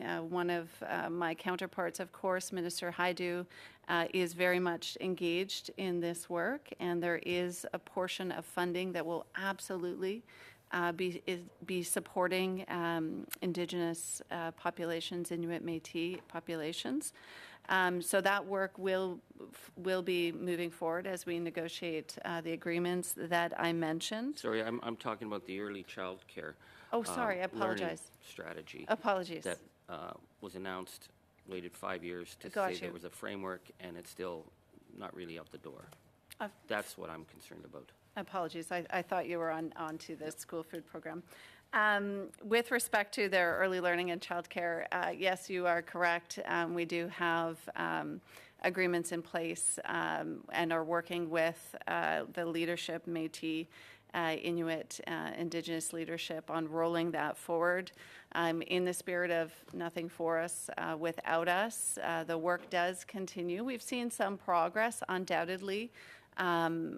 Particularly, I think, to Sorry, a recent... but what's the holdup? Because in any community I've ever been in, they're begging for this money. It doesn't sound like they're sitting around their bureaucracies holding up. Why is it not getting out the door? Yeah, I would suggest that it is getting out the door. Perhaps it is not as fast as we would all like it to happen. But it is moving. The conversations are ongoing. We have strong relationships with the Indigenous leaders, Métis and Inuit as well. And most recently, one of the big challenges I would suggest is infrastructure and building new centers, whether that be an entire new center and the infrastructure dollars required for that, or looking to license home centers as well. We do have progress on that front with respect to infrastructure agreements, to have funding rolling specifically to fund new builds, and that work continues collaboratively. Thank you, Mr. Angus. Now, Ms. Gray for 5 minutes. And I just want to remind again, I'll hold all the members to the same standards. Direct your question through the chair. Thank you, Ms. Gray. Mr. Chair. Through you to the Minister, thank you for being here. Illicit drug overdoses are now the leading cause of death among youth in British Columbia aged 10 to 18, according to figures by BC Coroner Service. And this is obviously heartbreaking. As the Minister for Families and Children, have you spoken up in your Liberal cabinet against the failed drug policy experiment your government approved of in British Columbia? Through the chair, thank you for the question. Not going to disclose cabinet conversations for obvious reasons, and respectfully here to speak about items within my portfolio and mains and estimates today. Well, Minister, in your opening statement, as the Minister for Families and Children, you talked about policies that make life better for families in Canada. So my questions are quite relevant. Have you been pushing back to ensure that your government rejects support for illicit drug legalization in Toronto and Montreal? Thank you. Through the chair, as my colleague would know, Minister Sachs has been leading on this file quite very well from my perspective. We've heard from her a number of times, both in the House and throughout. And I think that I'll continue to rely on her leadership as we move this forward. Through the chair, if any province requests what BC did with respect to the legalization and open use of illicit drugs like fentanyl and crack, as the Minister of Families and Children, would you support this? Thank you very much. Again, through the chair, I appreciate the question. Again, I will refer the fact that this is work that is being led not by myself, by Minister Sachs. I'm not going to disclose cabinet conversations, for obvious reasons. Minister, you're the Minister for Children. You're the Minister for Children. So do you agree that open drug use in public spaces is dangerous for families and children, and that your government should never have allowed it? And will you commit today to never allow it again in another province or area? Thank you very much. Through the chair, again, I appreciate the advocacy of my colleague here. I am here to speak about my file, about mains and estimates. Minister Sachs continues to lead when it comes to this issue. Minister, you are the Minister for Families and Children, so are you saying that you do not speak up for families and children within your caucus, within your cabinet? I'll give you an example here. The RCMP in Campbell River, BC, and in Prince George, BC, seized thousands of prescription drug pills, many of which were diverted from BC government's Safe Supply program. Global News did an investigation where within half an hour in Vancouver, the journalist had acquired nearly 20 tablets of hydromorphone. The Vancouver Police Deputy Chief told Parliament last month that your government's funded hard drugs are ending up on the black market. Now, as the Minister for Children, have you taken any action on this government-supplied illicit drug diversion to protect children? I would caution members to Standing Order 112 on relevancy to the matter before the committee. The committee is studying the supplementary estimates. Madam Minister, it's your discretion. I feel I've already answered this question, Chair. Thank you.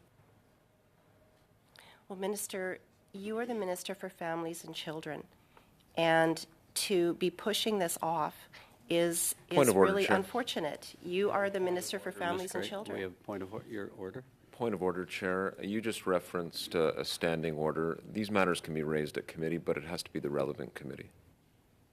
Thank you, Mr. Fragus. Ms. Gray, I will again remind you of Standing Order 11.2 and the relevancy of the subject matter before the committee. Ms. Gray.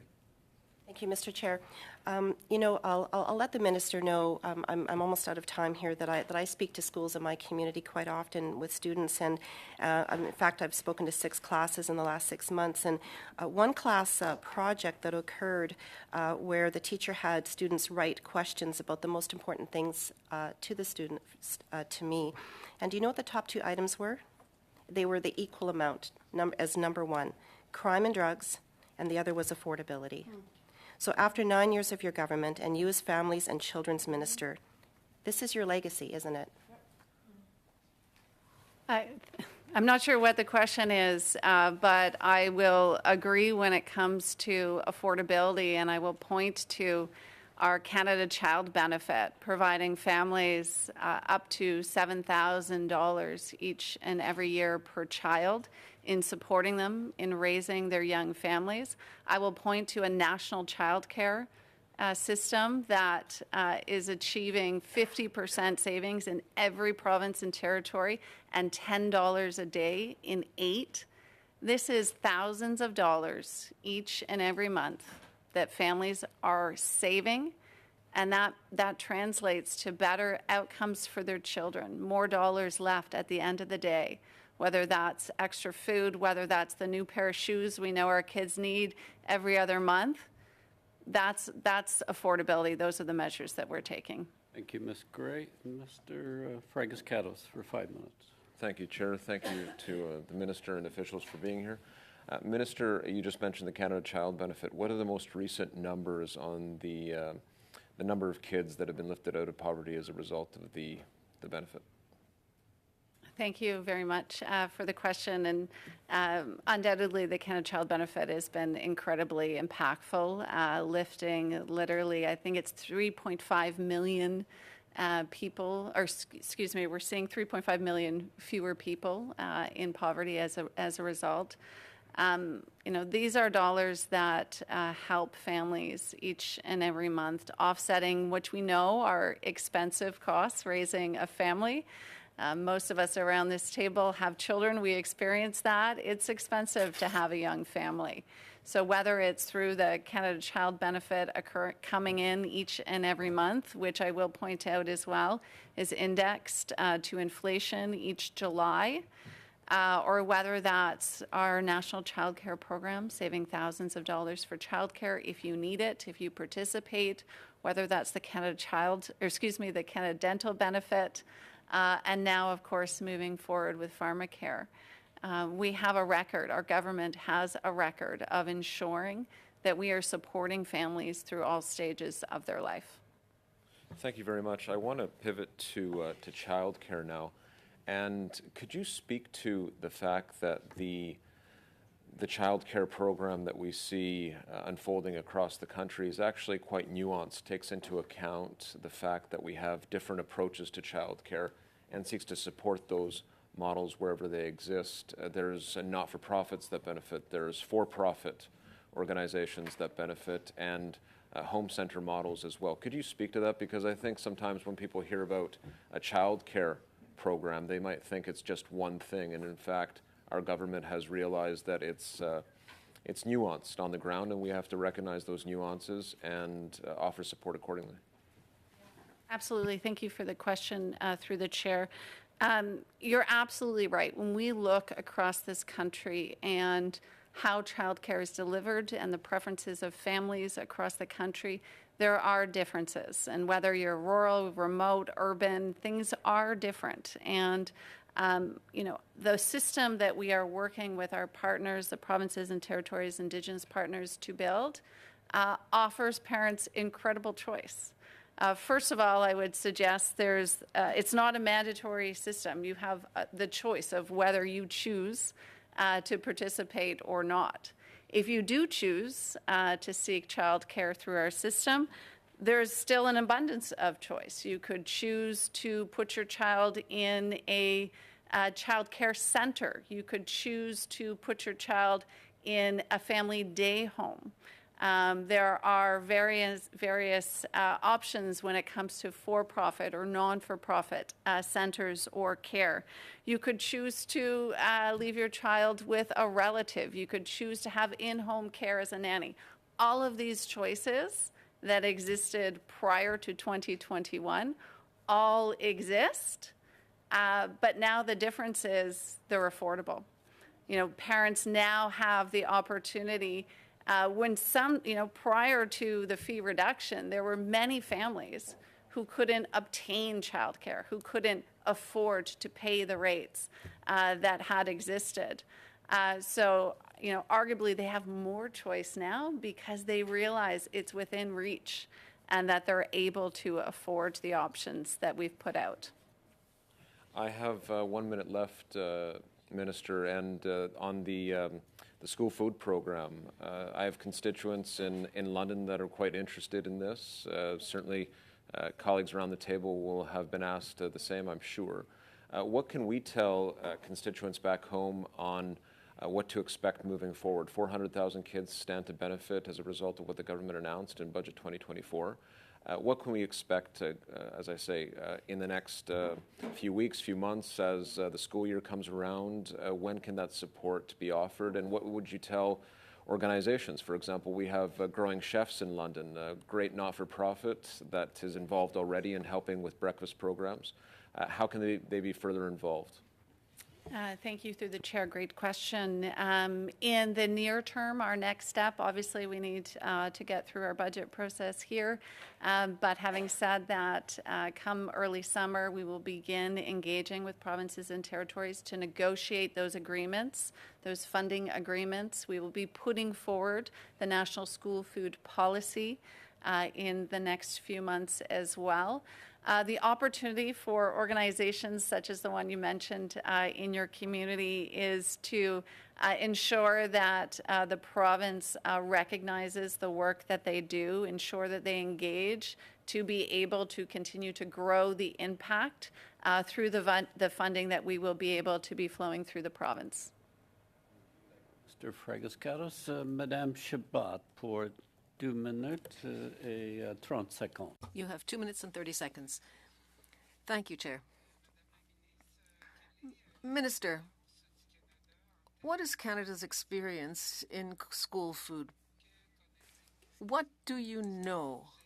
What are you currently managing in this area? I think the answer is nothing, because it's provincial jurisdiction. It's Quebec's. So I'll ask another question. What is your knowledge of this area? How many provinces other than Quebec have programs in their provinces to support school food? Thank you for the question. You're absolutely right. At current, it is provinces and territories who have ownership and jurisdiction and have rolled out some form of school food. Every province and territory is quite different. Quebec, to your point, has done fairly well.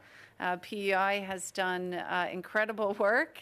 We're seeing different provinces and territories start to step up and grow their investments alongside a number of nonprofits and some corporate donations to help fund. So all that to say, our intention is to work with provinces and territories to increase that impact. It is ultimately, as you have said, the jurisdiction of the province to roll out and to oversee implementation of school food within the education system.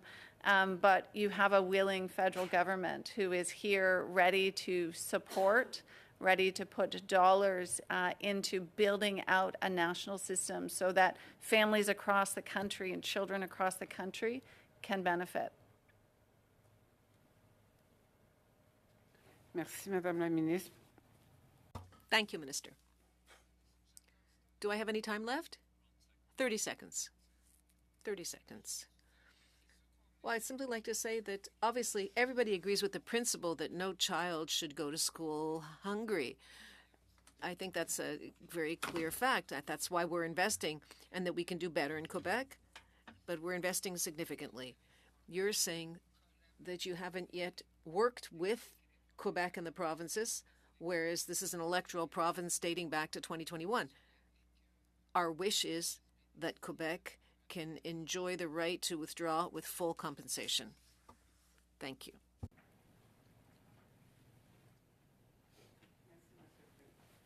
Thank you. A short answer, Madam Minister. Sure. I would just, one point I'd like to add to that is you are correct. This was a commitment that was made in 2021 during the campaign. And this is not the start of the work. This work has actually been ongoing over the last few years, in that there was extensive consultations undertaken across the country involving parents, involving kids, involving a number of key stakeholders. And so we did put out last October, and as we heard it, report summarizing that, which will help to inform the policy as we move forward. Madame Chabot, Mr. Angus for 2.5 minutes to conclude. Thank you, Chair. The issue of childcare is definitely one of the key drivers of lack of affordability, and we know in Toronto it was a about $1,000 a month per child. I mean, that just drove families out of the city. So the $10, the change to $10, I think is dramatic. I think it's very progressive. The problem is that it's not addressing other elements of inequality and affordability, particularly for the people working in the sector. So I see two problems here. Is that since the $10 announcement was announced, the wait times have just gone through the roof. Niagara region up 76%. Kawartha Lakes, prior to 2022, was a 3.7-year wait to be on the list for a child. Now it's over 6.4 years, which means those children are going to be out of the system by the time. So what steps are you taking to deal with this massive backlog that we're seeing in our communities?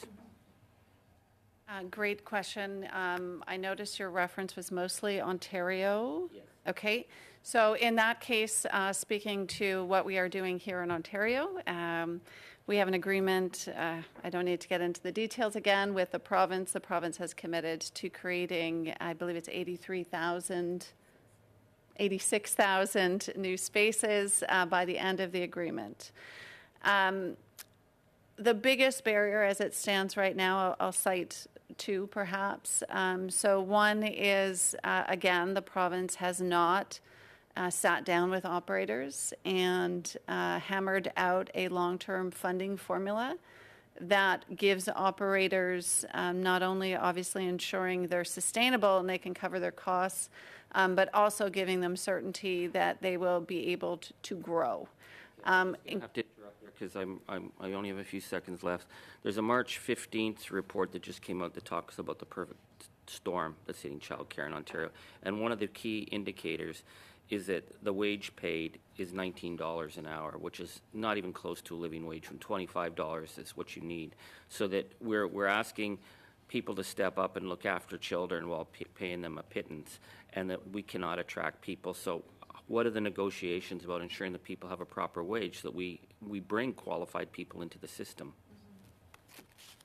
Thank you very much. Undoubtedly, we can't build this system without the workforce, without the qualified, well-respected, well-compensated early childhood educators. Here in Ontario, to date, there's been some incremental progress. I would point to Nova Scotia most recently that brought forward wage increases as well as benefits and a defined pension contribution plan. We are seeing various provinces step up, not quite all. But there is work, obviously, to continue to support that and engage. The last point I would make is that I convene a federal, provincial, territorial table on an annual basis. At the last table, there was a commitment by all provinces and territories to work together on a workforce strategy, focus on retention, recruitment, et cetera. So that work is ongoing. I would expect we'll hear more about that in the fall. But there is wholeheartedly a need and a focus to make sure that the workforce is well supported, well compensated. In our budget this year, 2024, we've also made some investments around student loan forgiveness for ECEs that choose to practice in rural areas. And I see the chair is giving me my time. Thank you, Mr. Angus. Thank you, Madam Minister. Committee members, we have a few points to conclude before you leave. So thank you, Madam Minister, for appearing, and thank you for recognizing the vision of my home province on food. Thank you of that. Thank you. I will excuse the Minister and her staff, but we do the whole reason we're here. We're pursuant Standing Order 814. A total of 6 votes for the main estimates were referred to this committee. The committee may choose to either render decisions on each vote one at a time, or with unanimous consent to call all the votes together. Is there unanimous consent to regroup the votes? The votes that we all discussed, I'm sure you were paying detailed attention to the numbers that were referred here. Okay, I see we have unanimous consent. Shall vote 1 of the Canada Mortgage and Housing Corporation, votes 1 and 5 of the Canadian Accessibility Standards Development Organization, vote 1 of the Canadian Centre for Occupational Health and Safety, and votes 1 and 5 of the Department of Employment and Social Development, less the respective amounts granted in the interim supply carried. Carried? Carried. Shall I report the votes on the main estimates to the House? Agreed. Thank you. Committee members, unanimous consent. One final, with regards to the study on housing, does the committee wish to invite the public to submit briefs for this study? Yes? Submit briefs? Public? Okay, I would suggest a deadline could be the end of the day on Friday, June the 21st. Is that agreeable to everybody? Good. With regards to the study on housing, what deadline does the committee wish to set for the submission of their list of witnesses for this study? A suggestion that I'll give is end of day on Friday, May the 17th, which would be next week. May the 17th. Do I see? Okay. Madame Chabot? Mardi le 21 mai. Tuesday, May 21st, please. Oui. Yes. Thank you, Chair. Yes. Yes, Madame Chabot wished Tuesday, May the 21st, so we'll go with that. See you in the one final item. We have noticed if the committee, any member of the committee, would desire to consider travel attached to any motions we may look at in the fall. Because currently the Internal Liaison Committee will look at travel requests for the period the end of June to the end of December 31st. What I'm advising is that if any member wishes to request such, that we would need to receive the final details by Wednesday, May the 22nd. Should the U.S. Committee will need to submit its detailed budget by May the 31st. So when we come back, first meeting, if any member wishes to suggest, because then the staff has to prepare an estimated budget, you would need to know the locations and how many locations you would look at. And I will give you a little heads up. I do sit on the committee that chooses where you go or don't go. So with that, committee members, I see no further business before the committee. Apologies, Chair. Just to confirm, May 21st is the deadline for parties to submit witnesses for the housing study, and then June 21st is the deadline for organizations to submit briefs? Written briefs, June the 21st for written briefs on the housing study that will begin shortly. And we chose Tuesday, May the 21st as the date for witnesses. Good? Seeing nothing else, with that, is it the wish, we covered already? Mm-hmm. Is it the wish of the committee to adjourn? Committee adjourned. Thank you, committee members.